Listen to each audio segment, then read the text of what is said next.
Hedy Lamarr was one of the most iconic actresses of her day, known for her great beauty and said to be the inspiration for Catwoman and Snow White. But there was a part of her life that almost no one knew about. It turns out Hedy Lamarr was also a brilliant inventor. NewsHour Weekend's Megan Thompson spoke recently to Alexandra Dean, the director of Bombshell, the Hedy Lamarr story. Tell us, who was Hedy Lamarr? Hedy Lamarr was a Jewish child who was born in Austria in the shadow of the First World War. And then she became extraordinarily beautiful when she was about, say 10, 11 years old. And that kind of swept her away. She became an actress, and she flees to the United States and convinces Louis B. Mayer to make her his next great star on the silver screen. So she becomes, huge, the Angelina Jolie of her day. In all of these films with Spencer Tracy, Clark Gable, Jimmy Stewart. That was the public Hedy Lamarr, but it was the private, unexpected Lamarr who director Alexandra Dean found far more compelling. Inventing was her hobby. She not only had a complete inventing table set up in her house, but Howard Hughes gave her a small version of the set of equipment, which she had in the trailer where she stayed in between takes in her motion pictures. We don't know everything that Hedy invented, but we know that during the Second World War, she teamed up first with Howard Hughes, who was a great inventor himself. He was trying to create the fastest airplane in the world at that time. I thought the aeroplane was too slow. I decided that's not right. It shouldn't be square, the wing. So I bought a book of fish, and I bought a book of birds, and then used the fastest bird connected it with the fastest fish, and I drew it together and showed it to Howard Hughes, and they said, "You're a genius." And You did? Yeah. So she had no formal training in engineering or chemistry or anything like that. She was just naturally gifted. This is the amazing thing about Hedy Lamarr. She left school when she was 15 years old to become an actress. She loved chemistry, we know that. She invented, during that period, a tablet that would fizz up and make a cola. I had two chemists Howard Hughes gave me to do that. During the war, nobody had Coca-Cola, and I wanted to compress it into a tube so that servicemen and factory people, all they had to have is water and put it in. During the Second World War, there was this chokehold around England of Nazi U-boats, and it felt like it was the end of the war. It felt like it was the turning point, and the Nazis were going to win because we couldn't get any supplies to England. Jamming. Nazi submarines kept eluding the Allies' attacks because the Germans were very good at hacking or jamming the radio signals that guided the Allies' torpedoes.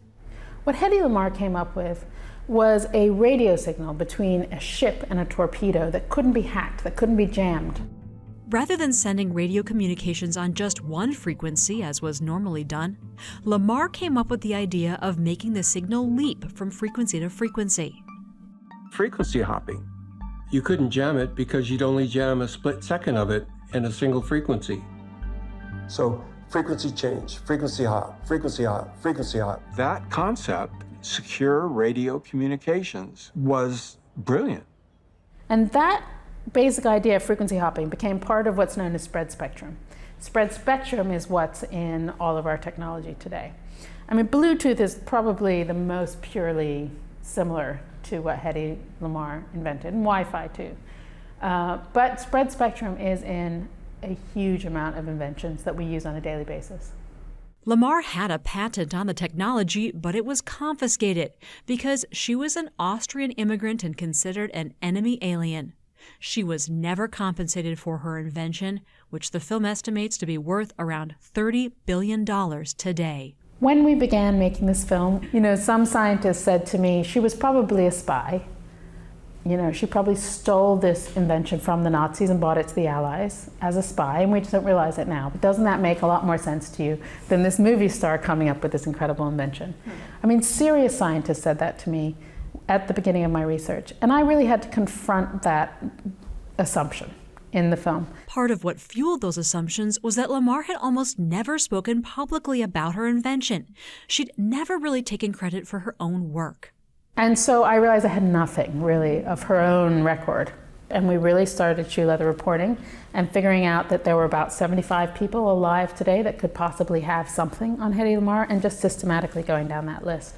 And when we got to this guy, Fleming Meeks, who had written this article about her in 1990, he picked up the phone and he said to me, "I have been waiting 25 years for you to call me." It's embarrassing. I found it behind that blue trash can. I'd had stuff stowed there and I moved it out of the way, and there it was. It turned out he had tapes that basically told the whole of Hedy Lamarr's story, and they had never seen the light of day. Yeah. This is Fleming Meeks at Forbes. Oh, hello. Thank you so much for the roses. Oh, you're very welcome. I love them. The brains of the people are more interesting than the looks, I think. And then people have the idea of I'm a sort of a stupid thing. What was that moment like for you as a filmmaker? I think I cried when I first heard Hedy's voice. I was different, I guess. Maybe I came from a different planet, who knows? But whatever it is, inventions are easy for me to do. How did Hedy Lamarr's life end? Hedy withdrew from the world at the end of her life. She really felt misunderstood. Part of it was a shoplifting arrest, which she may or may not have been guilty of. And part of it was that she had this really unfortunate plastic surgery at the end of her life to try and shore up that beauty. She was so withdrawn by the time she started to get recognized for invention that she never came out publicly and accepted any claim for it. People ask me all the time if Hedy Lamarr's life was a tragic life to me. And I don't think it was, funnily enough. Even though she did have this really dark period, at the end of her life, she really examined what she'd been through and she came out with some wisdom. And the reason we know that is she would call her children and leave them these long messages on their answer phones, which they would record.